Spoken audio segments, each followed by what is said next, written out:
Hello and welcome to Rajya Sabha Television. I'm Smriti Rastogi. The US Senate has passed a legislative provision that brings India at par with America's and NATO allies and countries like Israel and South Korea for increasing defense cooperation. The National Defense Authorization Act for the fiscal year 2020 that contained such a proposal was passed by the US Senate last week. The bill would be signed into law after both the chambers of the US Congress, the House of Representatives and the Senate passes it. The House is expected to take up its version of the NDAA sometime in July before legislators adjourn for the month-long August recess on July 29th. Unlike the member nations who have to contribute their gross national income to fund NATO, major non-NATO allies are only involved in strategic working partnerships with NATO countries, not in a mutual defense pact with the US. This would enable India access a lot of military and financial advantages otherwise not available to non-members. The North Atlantic Treaty Organization is a military alliance originally established in 1949 with 12 member states, including America, Britain, and France. Today, NATO has 28 members, including most of the Europe, representing a population of more than 900 million. Today, in depth, we are discussing about the US Senate passing legislative provision to give India NATO ally-like status. What is NATO, NATO-Pakistan relations, and challenges before NATO?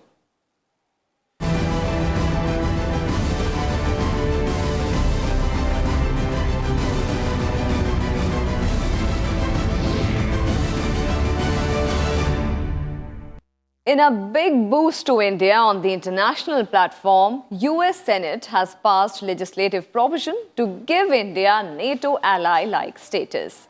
As a major non-NATO allies or MNNAs, they are only involved in strategic working partnerships with NATO countries, not in a mutual defense pact with the US. More details in this report.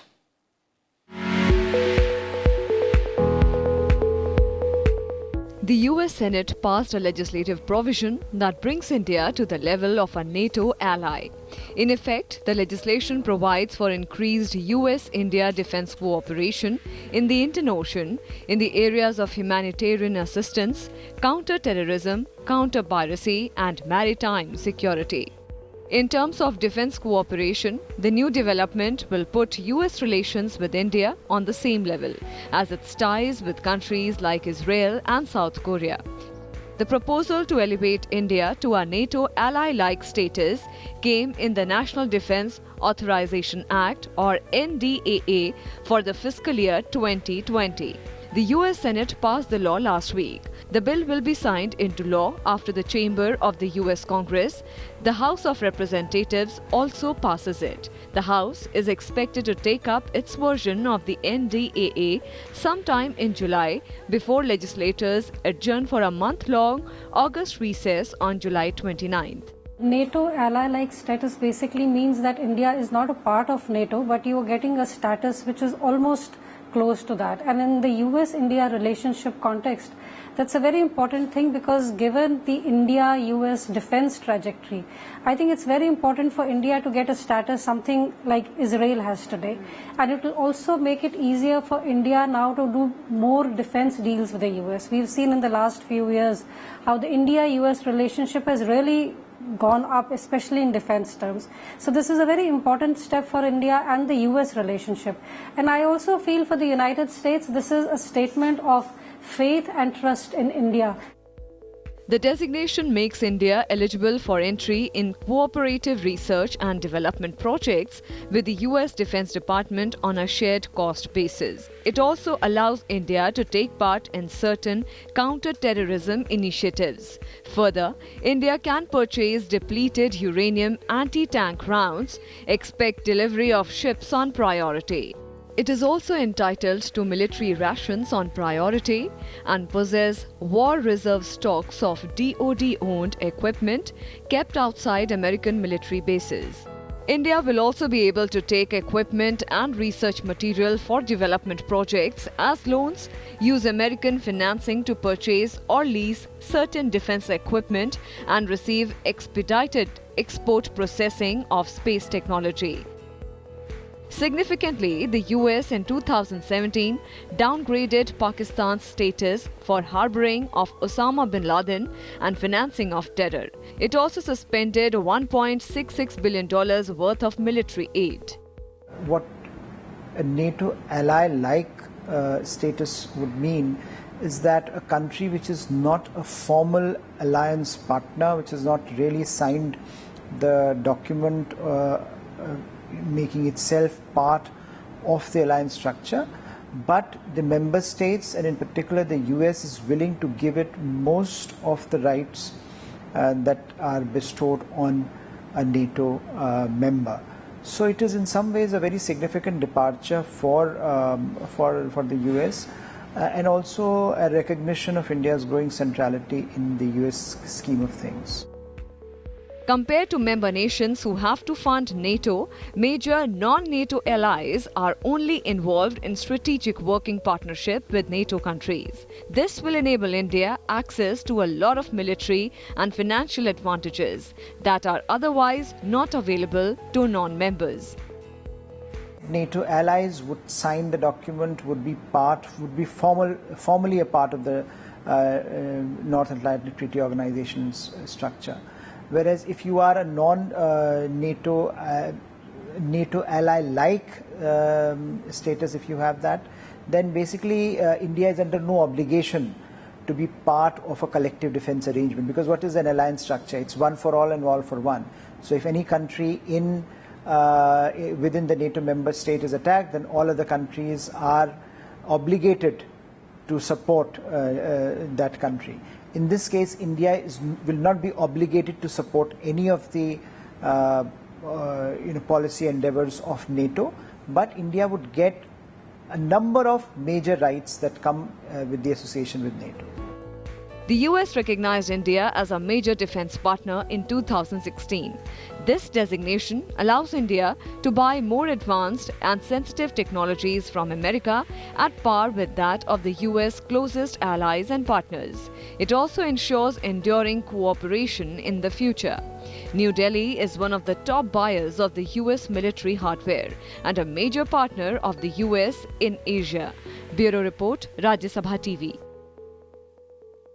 Pakistan is one of the major non-NATO allies of the US. NATO considers Pakistan as one of its partners across the globe. Their focus areas include fighting insurgency and terrorism in Bosnia and Afghanistan. However, Pakistan's support to terror groups like Haqqani Network has raised questions over Pakistan's status. In January this year, a bill was introduced in the US Congress seeking withdrawal of the major non-NATO allies to Pakistan.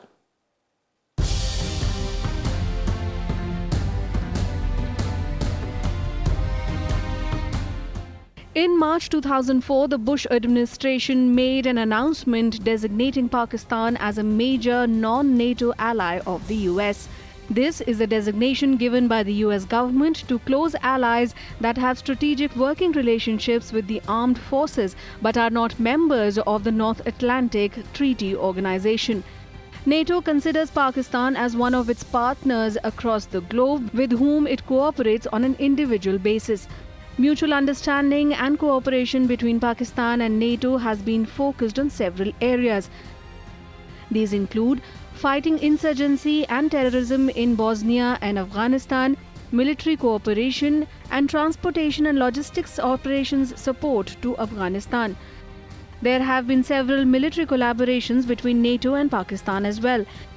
In 1994, the Pakistan Armed Forces contingent joined the United Nations Protection Forces in Bosnia to support NATO's operations during the Bosnian War. NATO-Pakistan cooperation strengthened after the group's assistance to the country post a massive earthquake in 2005. In 2007, the Pakistan military and NATO established the Joint Intelligence Operations Center or JIOC. JIOC was a joint initiative designed to improve intelligence coordination between NATO, Pakistan, and International Security Assistance Force, which was opened in Kabul. Pakistan supported NATO's Resolute Support Mission in Afghanistan by opening ground and air lines of communication to resupply the mission. Pakistan also participates in a counter-narcotics training project that NATO has been developing with the United Nations Office on Drugs and Crime since early 2016. However, relations between NATO and Pakistan worsened after a NATO attack on two military outposts in the country's northwest, killing 28 Pakistani troops in November 2011. Pakistan responded by suspending all NATO operations. Since then, Pakistan has blocked NATO supply lines several times. In late 2013, the PTI-led government in Khyber Pakhtunkhwa province blocked the Torkham supply line to protest drone attacks in Pakistan. However, even before these divisions surfaced, Pakistan's MNNA status had been facing criticism for a long time. In June 2017, US Representatives Ted Poe and Rick Nolan introduced the H.R. 3000, a bill to revoke Pakistan's position as an MNNA. They cited inadequate counterterrorism efforts, the harboring of Osama bin Laden, and Pakistani support for the Taliban. In 2017, General Joseph Dunford, chairman of the Joint Chiefs of Staff, accused Pakistan's ISI of having ties to terror groups, seeking downgrading of Pakistan's status. What Pakistan had got was, was basically a bilateral arrangement with the US, where US said, it's a non-NATO ally. So America has NATO allies, and then you have Pakistan, which is a non-NATO ally. So the argument was that Pakistan is very important in the larger strategic framework, so therefore it had to be declared a very close alliance partner. That gave Pakistan some comfort at a time when America was fighting the global war on terror, and when Pakistan was seen as an important part of that arrangement. But I think Pakistan and American relationship are undergoing a dramatic transformation. Pakistan is being questioned both in the diplomatic circles and in the military circles. And the utility of Pakistan is coming under question at a time when Pakistan is drifting considerably to China. So I think what it would mean essentially is that Pakistan is losing its centrality in American foreign policy that it has enjoyed for the better part of the last 7 decades. And now Republican Congressman Andy Briggs has introduced legislation in the Congress to terminate the designation of Pakistan as a major non-NATO ally. The resolution states that for future redesignation, the US President needs to certify to the Congress that Pakistan continues to conduct military operations that are contributing to significantly disrupting the safe haven and freedom of movement of the Haqqani network. With inputs from Astha Kulshresht, Bureau Report, Rajya Sabha TV. And with that, we'll slip into a very quick break. Stay with us.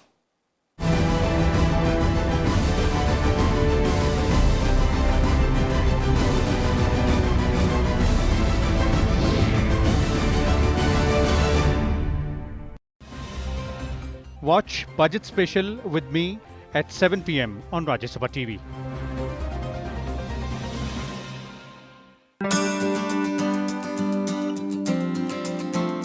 What are some key legislations introduced in Rajya Sabha? Some of the key legislations introduced in Rajya Sabha are the Indecent Representation of Women Bill 1986, the Indian Succession Bill 1991, and the Marriage Laws Bill 1999.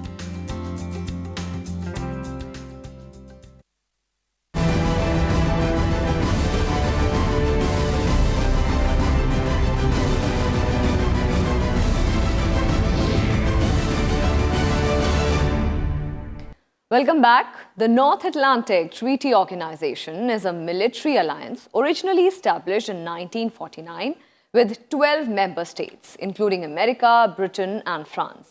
Today, NATO has 28 members, including most of the Europe, representing a population of more than 900 million. Its headquarters are in Brussels in Belgium. Here is a detailed history on the formation of NATO.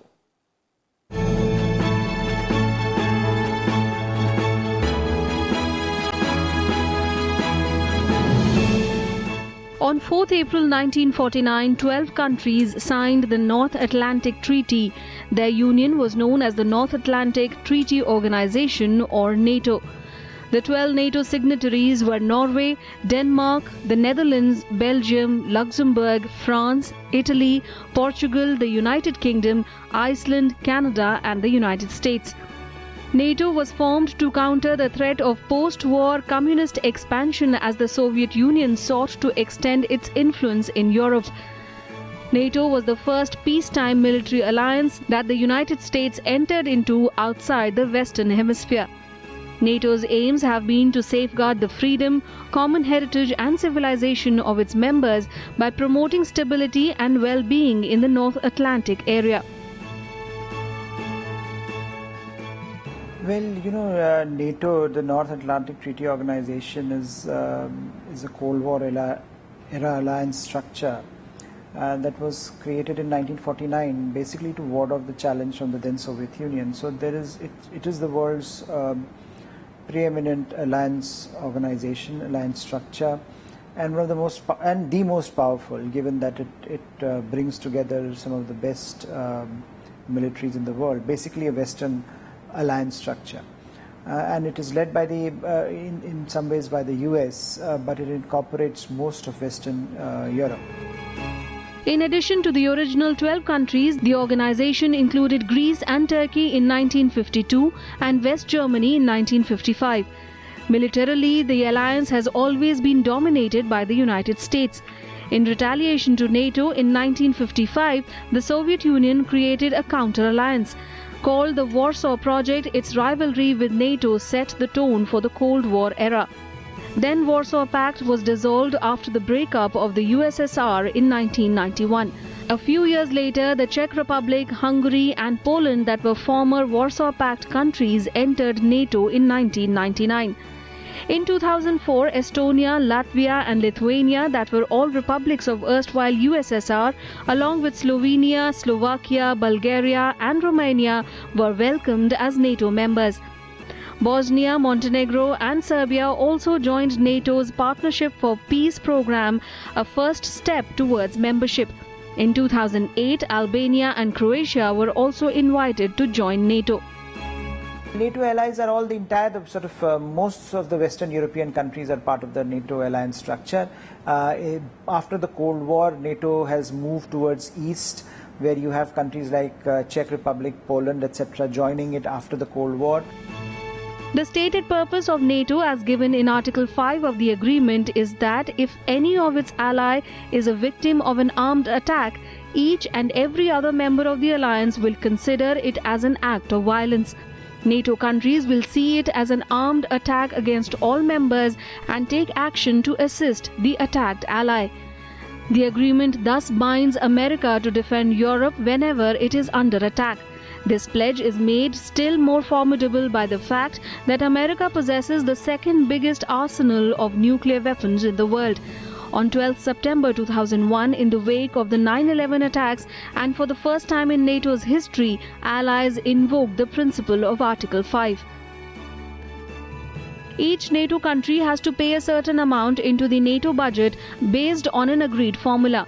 NATO requires member states to spend 2% of their nation's wealth on defense. Apart from funding, all members also pitch in with forces and equipment. They remain under the command of the member country unless they are required by NATO to deal with a crisis or conflict. The current Secretary General is Jens Stoltenberg, a former Prime Minister of Norway. He has been in office since October 2014. The Secretary General is nominated by member governments for 4 years, but this can be extended by mutual consent. His job is to chair all major committees, steer discussions, and help make sure decisions are implemented. His biggest role is chairing the North Atlantic Council. With inputs from Astha Kulshresht, Bureau Report, Rajya Sabha TV. NATO is currently facing some of its biggest challenges, from the fall of the INF Treaty, triggering the Russian threat, to China's growing influence in the Indo-Pacific. Here's a look at the challenges NATO needs to overcome to stay relevant. At the age of 70, NATO is facing some of its most daunting challenges yet, handling the US-Russia conflict over the Intermediate Range Nuclear Forces Treaty being the topmost. In October 2018, US President Donald Trump announced his intention to withdraw the US from the INF Treaty in response to years of repeated alleged treaty violations by Russia. On February 2nd this year, US Secretary of State Mike Pompeo formally declared that the United States will withdraw from the treaty in August. However, there are fears of escalation of the Russia-US tensions after August 2nd in the wake of Russia publicly displaying its nuclear-capable SSC-8 ground-based cruise missile. Russia has argued that America has deliberately pushed NATO to the borders of Russia in areas which Russia considers its own sphere of influence, leading to this resurgence of Russian nationalism, leading to deterioration in US-Russia and Russia-West relations. And I think NATO's expansion perhaps has been very problematic from American foreign policy perspective. And I think now that America looks at the Indo-Pacific as a major theater of operations, there's considerable pressure on American foreign policy to reorient its alliance structures and force postures, and I think this is one way through which America wants to recalibrate its stance. Other than Russia, NATO is also looking closely at China's expanding military presence in the Indo-Pacific. China is also becoming assertive in Africa and the Middle East. China, this should not be very great news, because for China it's not very great news that the US and India is getting closer. The US is uncomfortable with China, India is also uncomfortable with China, because China is growing so fast economically, militarily, and we have seen China's activities in the South China Sea. It does not give us any kind of hope that China's rise will be very peaceful. So as far as China is concerned, I think they will be watching this with a lot of caution, and I think they've been watching this with a lot of caution the way India and US over the last few years especially have managed to come closer and managed a better defense relationship. US President Donald Trump's decision to review the extent of its commitments in Afghanistan is also a cause of concern among NATO allies and partners. Earlier this year, Trump said progress in negotiations with the Taliban would allow a reduction in the approximately 14,000 US troops currently in Afghanistan. This has raised concerns about whether a smaller force can support the Afghan military and whether other European armies that rely on American equipment would pull out. NATO's conventional form of military intervention is also posing a challenge. With threats of chemical-grade weapons, cyber attacks, disinformation and even space wars, NATO needs to upgrade itself. With inputs from Astha Kulshresht, Bureau Report, Rajya Sabha TV.